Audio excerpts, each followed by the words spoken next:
धंधरौल बांध जो जनपद सोनभद्र के मुख्यालय से लगभग 23 किलोमीटर दूर पड़ता है और यहाँ से बांध की सीमा प्रारंभ होती है। देखते हैं आगे। अभी हम लोग धंधरौल बांध पे पहुँचने वाले हैं, जहाँ गाड़ी खड़ा की जाती है वहीं से पहाड़ी के रास्ते एक सकरा मार्ग है, जहाँ मान के चलिए कि मोटरसाइकिल भी जा नहीं सकती है, लेकिन कुछ लोग ऐसे होते हैं जो अपनी मोटरसाइकिल किसी तरह से सुरक्षा के दृष्टिकोण से उन जगहों पर थोड़ी सी पहाड़ियों के ऊपर चढ़ कर के बांध के करीब पहुंचना पड़ता है।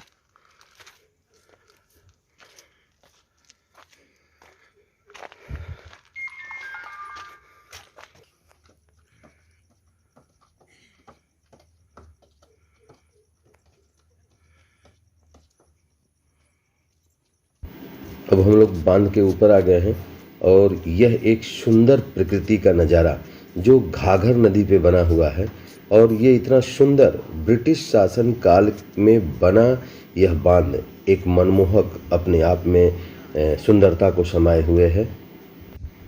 इन्हीं बीच हम लोग इस बांध से होकर के दूसरे तरफ जा रहे हैं, जहां बांध के समक्ष सारा विवरण लिखा हुआ जो मैं आपको दिखाऊंगा अभी आगे चल करके।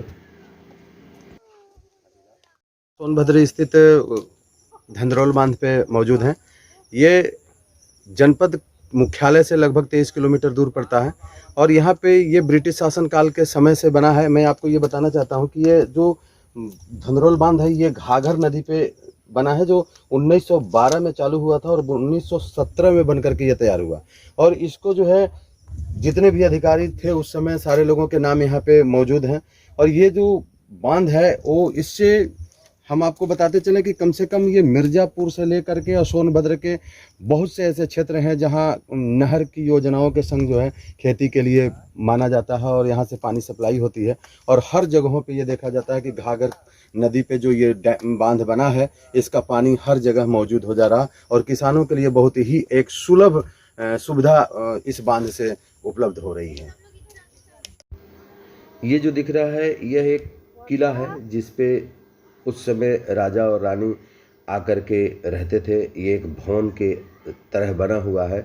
यहाँ से चारों तरफ की प्राकृतिक वादियाँ के संग सुंदरता भी नज़र आ रही है। आइए हम यहाँ लेकर के आपको चलते हैं। आपको बताते चले कि अभी यहाँ का कितना सुंदर नज़ारा है, कैसे है और कितनी ऊंचाई पे ये दिख रहा है, और अभी हम आपको बताएंगे कि कितने क्षेत्रफल में बना हुआ है। सारी चीज़ें मैं आपको धंधरौल बांध से संबंधित बताते चलूँगा। गया है कि बताया जाता है कि ब्रिटिश शासन काल में यहाँ पे राजा जब हुआ करते थे तो उस समय राजा और रानी यहाँ पे आकर के निवास करते थे। ब्रिटिश के शासन काल के समय से बना है। आइए हम अंदर चलते हैं, फिर देखते हैं इसमें क्या और कैसे कैसे हैं।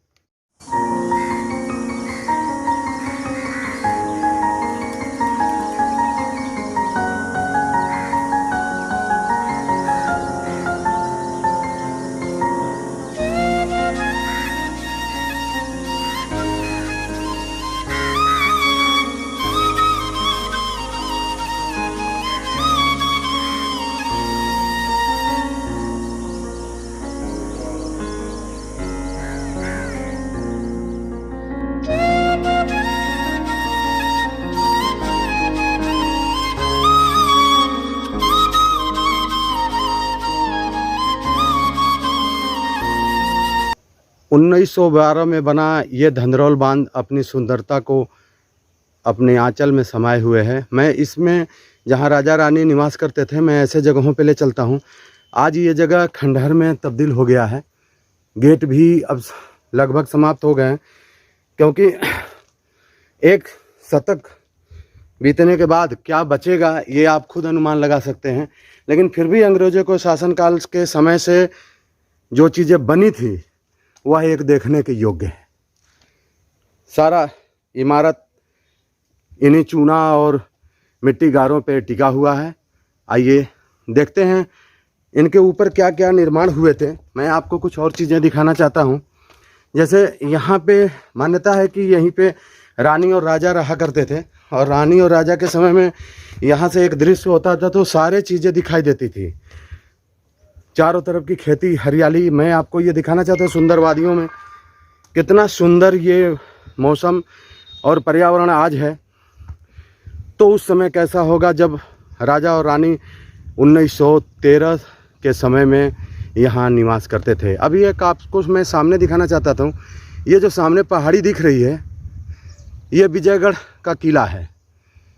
यह भी एक ऐतिहासिक स्थल है जो इस धंधरौल बंदे से बहुत ज़्यादा दूरी तो नहीं है, लेकिन लगभग 8 से 7 किलोमीटर के करीब पड़ता है।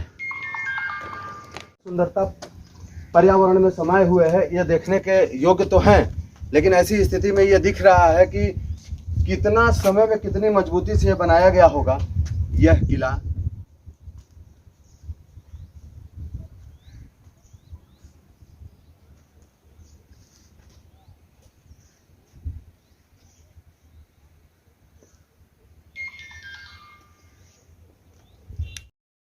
इस बांध में 22 फाटक हैं।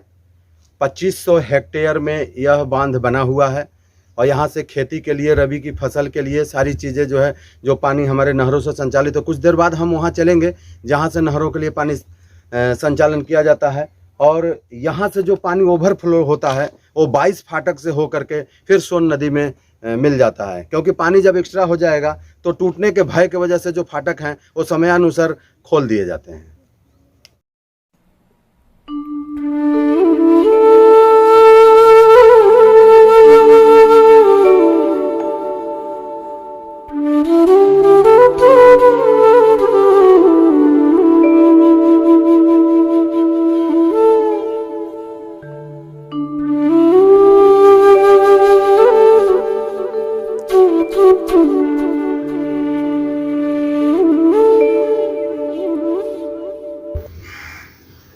पर्यटकों की माने तो इस बांध को देखने के लिए बहुत दूर दूर से लोग आते हैं, और जिस हिसाब से यहाँ पे भीड़ जुटती है उसके हिसाब से अभी सुरक्षा के दृष्टिकोण से भी अक्सर 100 नंबर की गाड़ियाँ पुलिस विभाग की खड़ी रहती हैं।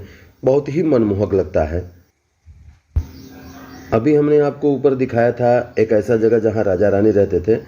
स्थानियों का बताना है कि राजा रानी वहाँ से एक अंदर सुरंग हुआ करता था जिसके तहत लोग इस पे आते थे, और ये एक टापू टाइप का बना हुआ है पानियों के बीच। इसमें आकर के स्नान करते थे और फिर वो अपने भवन के लिए निकल जाते थे। अब यहाँ से भवन बहुत दूर तो नहीं है, बस इन्हीं सामने ऊंचाइयों पे वो भवन दिख रहा है। वहाँ से राजा रानी आकर के यहाँ स्नान किया करते थे। बच्चों के मनोरंजन का केंद्र बन रहा धंधरौल बांध।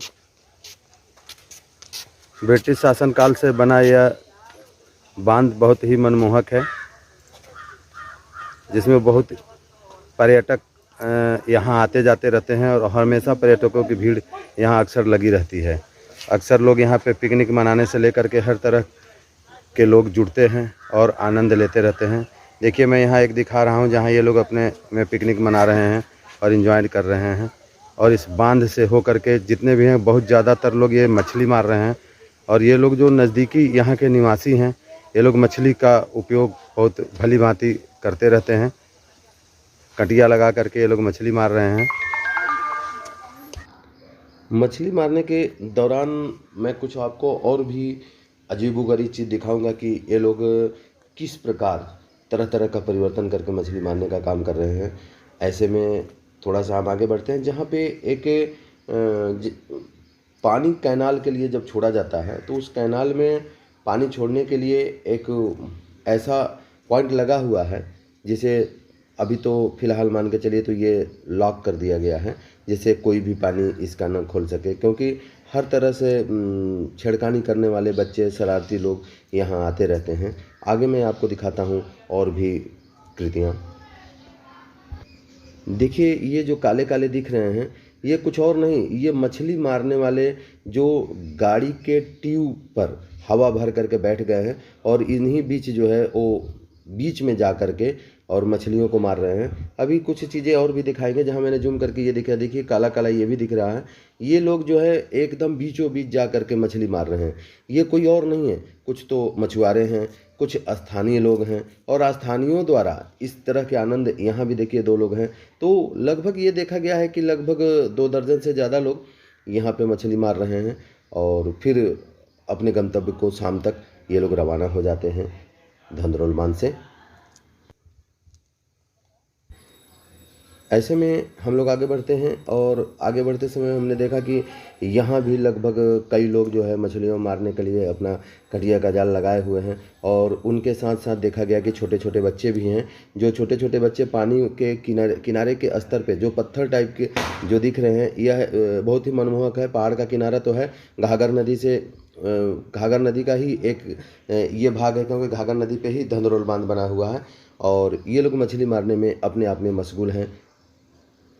इसके बाद हम आपको ये दिखाना चाहते हैं कि ये वही गेट है जिसका भी बीच में हमने वर्णन किया था कि 22 फाटक है, जहाँ पानी जब इस बांध में भर जाता है और पानी दिक्कत करने की जब खतरे के निशान से ऊपर होता है तो अक्सर ये होता है कि इनका जो है पानी ये निकाला जाए। तो ये 22 फाटक में से 11 फाटक ये है और ये दूसरा फाटक है। यहाँ जब बहुत ज़्यादा ओवरफ्लो की संभावना होने लगती है तो इस फाटक का भी प्रयोग किया जाता है धंधरौल। अभी हम आपको ले चलेंगे जहाँ से नहर के लिए वह कैनाल निकाला गया है, जहाँ से नहर से जो सोनभद्र और मिर्ज़ापुर के क्षेत्रों में सिंचाई किया जाता है, उसके लिए जहाँ पे जो व्यवस्था बनी हुई है मैं वहाँ आपको लेकर के चलता हूँ। ये देखिए हम लोग आ गए अब वहाँ पे, जहाँ पर से यहाँ पे देखिए दिख रहा है कि मछली मारने वाले कहीं ना कहीं दिख रहे हैं आपको। और इस तरह से हमारा यह बांध, अभी मैं आपको दाहिने और बाएँ दिखाऊँगा, यह बांध बना हुआ है और अभी ये बांध जो है इसके नीचे भी मछली लोग मार रहे हैं। अगर अमूमन देखा जाए तो जो हमने आपको लगभग 2 दर्जन कहा, शायद वो गलत ही होगा, क्योंकि हर जगह देखने को मिलाया जाए तो यहाँ कम से कम 4 से 5 दर्जन लोग चारों तरफ से, जो मुझे दिख रहा है। हो सकता है कि उससे भी कहीं ज़्यादा लोग हों, लेकिन यहाँ पर्यटक भी देखिए आए हुए हैं और हर जगह से लोग आते जाते रहते हैं। इन स्थितियों में देखते हुए जहाँ हम खड़े हैं यही वो मशीनरी पॉइंट है जहाँ से नहर के लिए पानी जो है खोला जाता है और मछलियों को मारने के लिए देख ही रहे हैं आप लोग। तो ये जो बांध है इसका एक मनमोहक, सोनभद्र में तो एक बहुत ही जगह ऐसे हैं, लेकिन यह एक अपनी मनमोहक को पर्यावरण के साथ समाये हुए है। और जो हमारा ये सामने दिख रहा, अभी हमने आपको वर्णन किया था विजयगढ़ किला, तो अभी हम आपको लेकर के चलते हैं उन नहरों की तरफ। अभी जस्ट दूसरी तरफ, ये जो बांध है, बांध के जस्ट दूसरी तरफ लेकर चलते हैं जहाँ नहर निकला हुआ है। अब इस नहर के सहारे ध्यान दीजिएगा, इस नहर के सहारे मिर्ज़ापुर सोनभद्र के बहुत से रेंजों में यहाँ से पानी जाता है जहाँ खेती की जाती है और ये चारों तरफ की खेती बहुत ही अच्छी होती है। पानी की सुचारू व्यवस्था मिलने से इधर के चारों तरफ की खेती अच्छी है। और मैं इन्हीं के साथ, सूर्यास्त भी हो रहा है, इन्हीं के साथ हम आप लोगों के बीच विदा लेते हैं। वक्त की आवाज़ के साथ हमारा ये जो चैनल है वक्त की आवाज़, और अर्जुन सिंह डाला सोनभद्र से अब हम आपके संग विदा लेते हैं। धन्यवाद।